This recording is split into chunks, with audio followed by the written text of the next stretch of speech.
One of the most common questions we've been getting asked lately is, can you freeze soup? So I want to make sure this video gives you all of my best tips on how I'm able to freeze soup, and we're also going to make a blog post that has some of my favorite recipes. If you're just meeting me, my name is Amy Cross, and this is The Cross Legacy, where I teach you how to save money on groceries. Some of those skills that I use are things that I learned from my grandma, and having a big pot of soup is one of them. So a pot like this is something that I often saw at my grandma's house, but there were 8 kids at my grandma's house, and our family size is much smaller. I have learned to save this big pot for when I'm making things like marinara or for chicken stock and beef stock. And now that we are a much smaller family, just my husband and I here most of the time, then I use this smaller pot to make soup, and that way I'm not overcooking it. We have enough for dinner and normally a lunch or two. The size of the pot really does matter, so you're not making too much of it and getting tired of it before you use it all up. Every couple of weeks during the fall and winter time, I am making some sort of different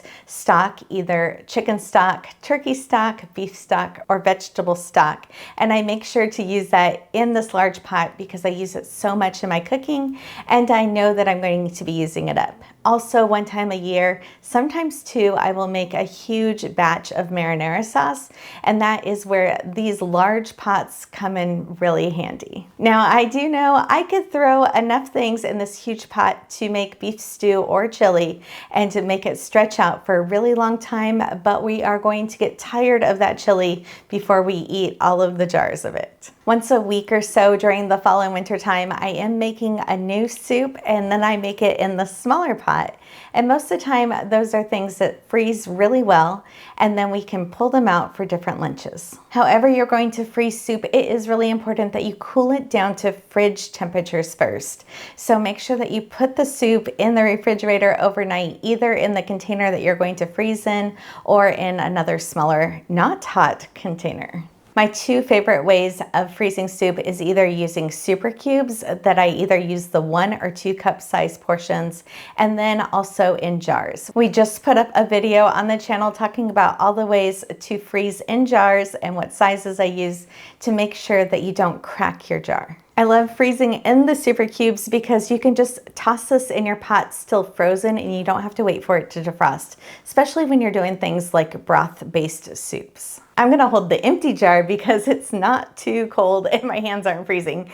But for frozen jars of soup, I will normally put these either in my refrigerator overnight, or if I forgot to do that, then I will just set this in some cool water, and it normally will defrost enough to put it in the pot in about an hour. And since we work from home, normally when we're getting our breakfast ready is when we're thinking about what we're having for lunch. And so we'll just put this in the sink with some cool water. Normally for me, a pint size jar is what I use for my serving size for lunches. And then Mike likes more, a pint and a half. But if you notice, I kind of freeze it tilted a little bit. That does help it defrost a little bit quicker, and it makes him feel like he got a little bit more, but it really is a little bit smaller of a portion size, but it does go all the way up to one side. So that way we're able to give him what he wants, which is the larger jar, but it's still a little bit less of a portion. This is a pint and a half size jar, and then I normally use the pint size jar, but you can also store soups in a quart jar. The quart size jars I normally save for dinner sized portions for us, and that way we can both have what we want in that. And then for lunches, we can mix up and have different soups if somebody's craving one thing and somebody else is craving another. Some of my very favorite soups to freeze are actually stews. So I will freeze often beef and barley stew. As long as there's not a ton of barley in the soup, it will freeze really well. Minestrone is another one that just has a little handful of the pasta noodles in it, not a ton of noodles, so it freezes really well and defrosts and keeps the same texture. Even things like potatoes, if you cut them smaller, they will keep the same texture also. Even though chicken noodle soup is a broth-based soup, it doesn't freeze really well. The noodles that I use are frozen noodles, and when you cook those down, it seems to suck up all the moisture in the soup, and so then it ends up being more of a casserole when you go to use it again later. So I really try to only use a portion size that we are going to have for that meal. But if If you are using egg noodles, again, those will break down and they just don't do really well being frozen. One I do make and freeze is chicken tortilla soup, but that one I keep the tortillas out until I go to reheat it. Another thing to think about is how many times you want to be eating this again over the coming months and how long you have until that spring and summertime where you're not wanting to eat soup as much.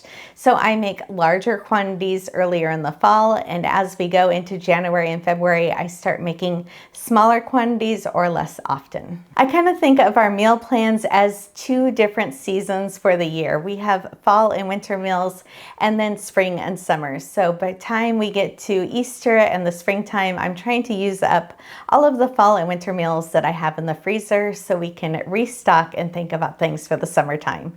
So even though soup will last in the freezer for about a year, I'm trying to think only 3 to 6 months ahead of time. I have some soups that have cream or dairy in them that I find do freeze really well and some that don't, so I want to talk about those.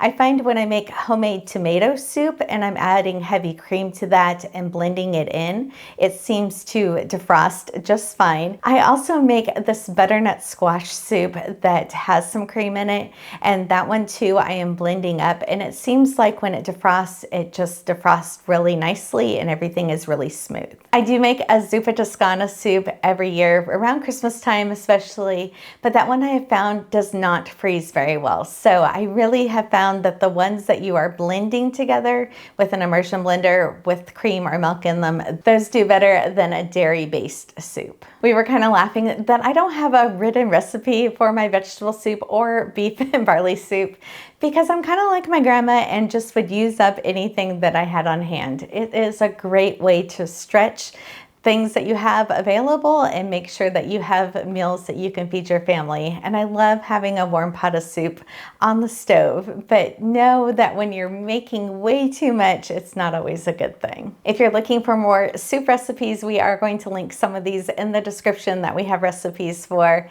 and make sure that you're hitting subscribe to our channel. We put out 3 new videos a week. I make sure to answer all of the questions that I see coming in, and I do that at least twice a day to try to answer your questions. So if you're looking for a recipe or need an answer to a question, I am happy to help.